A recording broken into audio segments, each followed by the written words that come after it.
Bayer Healthcare Produits Biologiques a souhaité, afin de poursuivre son action dans l'éducation et l'amélioration de la prise en charge des enfants hémophiles à domicile, soutenir le projet pédagogique de Christine Arnal dans la réalisation et la production d'un film éducatif sur l'injection intraveineuse directe lente d'un facteur anti-hémophilique.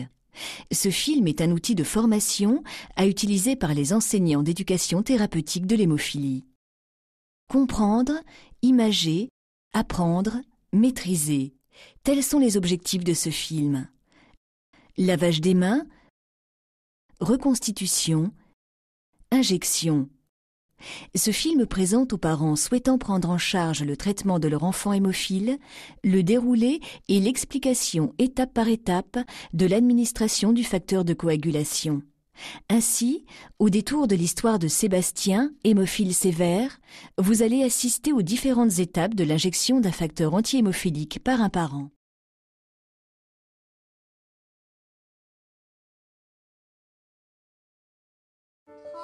Sébastien est un enfant qui est hémophile sévère. L'hémophilie est une maladie chronique qui ne se voit pas.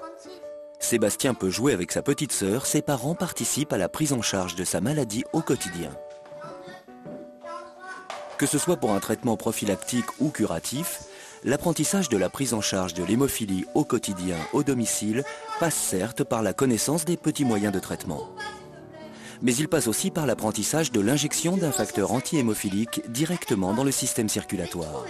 Et cela ne peut se faire que par la ponction directe d'une veine superficielle.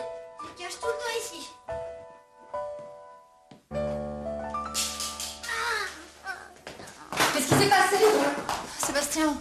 C'est rien, j'ai glissé sur la voiture. Fais voir. Je crois bien qu'il va falloir te faire une petite piqûre, mon gars. Tu crois vraiment que c'est nécessaire pour ça? Sébastien, tu sais bien que oui. Tu te souviens de ce qui s'est passé la dernière fois? Tu t'es cogné? Allez, pendant que je prépare le facteur, tu vas te reposer sur le canapé. Maman va t'apporter de la glace. Et puis pour la piqûre, on fait comme d'habitude, hein? Tu iras t'asseoir à la table. Bon, d'accord. Allez, viens, mon chéri, je t'aide. L'installation confortable de l'enfant et de l'adulte qui va pratiquer l'injection sont des éléments favorisant la réussite de l'injection intraveineuse d'un facteur anti-hémophilique. L'injection intraveineuse est une tâche relativement complexe, mais sa maîtrise peut s'acquérir si vous respectez certains principes et la chronologie des gestes qui lui correspond. Et le premier est de se laver les mains. Dans l'injection intraveineuse, l'étape de la ponction de la veine semble être l'étape la plus importante, mais c'est aussi la plus difficile à acquérir pour les apprenants. C'est pourquoi nous allons la détailler. Parfait, Sébastien. T'es un costaud, toi. T'appuies bien, hein? Je sais, papa, je suis habituée. Allez, plus que 10 minutes de patience et tu pourras les lire avec Julie. Cool. J'ai longtemps hésité avant d'apprendre à piquer mon enfant. Au début, j'aimais pas tellement cette aiguille à ailette. Puis surtout, j'avais peur de le transpercer. Je savais même pas comment tenir l'aiguille. Je me demandais, est-ce que la peau est dure? Moi, c'était surtout, est-ce que je dois enfoncer toute l'aiguille? Ça me terrorisait. Oh, mais dis donc, toi, c'était pas si facile au début, hein? Injection intraveineuse directe lente d'un facteur anti-hémophilique. Lorsque vous avez préparé la seringue contenant la solution médicamenteuse, et après y avoir adapté l'aiguille à ailette, il est important de s'assurer de la collaboration de l'enfant. On y va? D'accord. Une fois l'enfant confortablement assis, il vous présente son bras en extension sur la table, en positionnant la paume de sa main tournée vers le ciel. Positionnez le garrot, puis serrez-le. Comme vous avez pu déjà le constater, l'étape essentielle est de choisir la bonne veine. C'est d'abord une veine visible, que l'on peut sentir en passant la pulpe de l'index perpendiculairement à cette veine. Elle semble peu mobile et ne roule pas sous le doigt. Pour Sébastien, elle se situe au pli du coude. Lorsque la veine est repérée, identifiez avec précision le point de ponction. Nettoyez le point sélectionné avec une compresse imbibée d'alcool. Prendre la seringue et l'aiguille.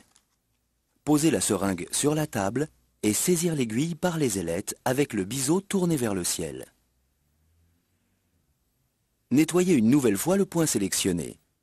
Enserrez avec la main gauche le bras de l'enfant en plaçant le pouce sur la face antérieure du bras, de façon à pouvoir fixer la veine. Schématiquement, voici ce qui va se passer vu en transparence.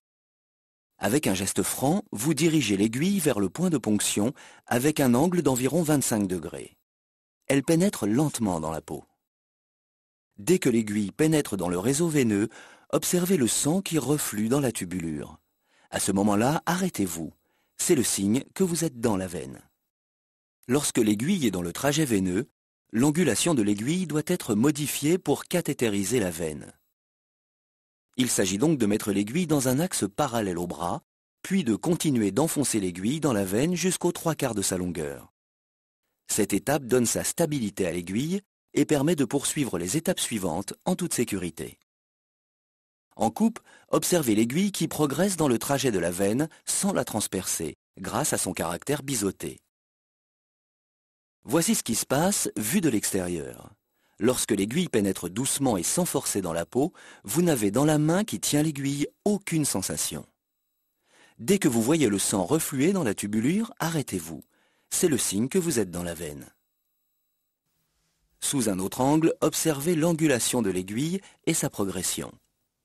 Lorsque vous êtes dans le trajet veineux, ramenez l'aiguille presque à l'horizontale parallèlement au bras, puis continuez d'enfoncer l'aiguille dans la veine jusqu'aux 3/4 de sa longueur pour cathétériser la veine.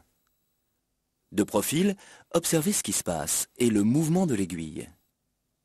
Lorsque l'aiguille est en place, vérifiez le retour veineux.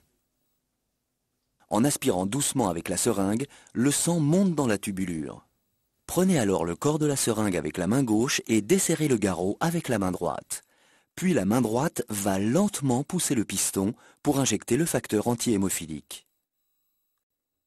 Pendant le temps d'injection, surveillez localement le point de ponction.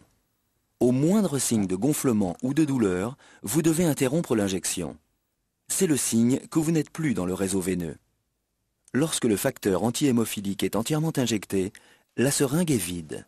Vous pouvez alors retirer lentement l'aiguille. Pour préserver le réseau veineux, demandez à l'enfant de comprimer au point de ponction pendant 10 minutes avec une compresse sèche. Appuie bien, hein? Je sais, papa, je suis habituée. Éliminez les déchets dans la poubelle prévue à cet effet et l'aiguille dans le collecteur d'aiguilles approprié. Posez un pansement sec sur le point de ponction à la fin du temps de compression. Voilà. Hop. Tu peux rejoindre ta soeur maintenant. Mais calme, hein. N'oubliez pas de vous laver les mains et de retranscrire le soin sur le carnet personnel de l'hémophile.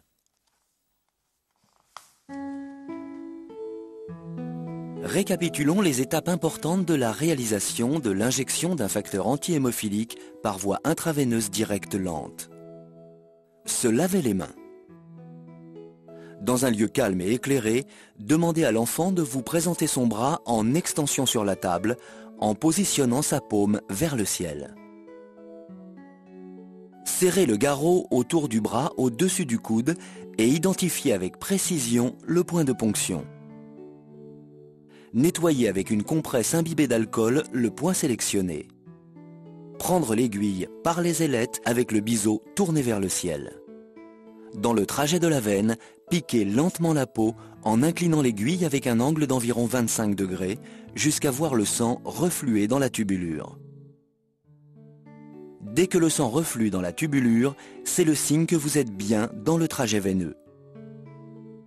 Continuez d'enfoncer l'aiguille dans la veine jusqu'aux 3/4 de sa longueur en modifiant l'angulation pour cathétériser la veine.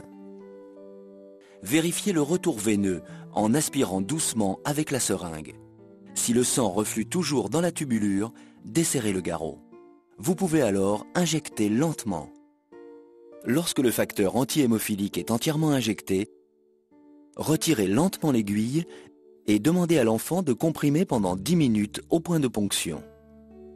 Après cet intervalle de temps, mettre un pansement sec. D'accord, alors ça va là, ça va là, ça va là, ça va là, ça va là, ça va là. Bon, et qui c'est qui va m'aider à mettre la table maintenant? C'est pas nous.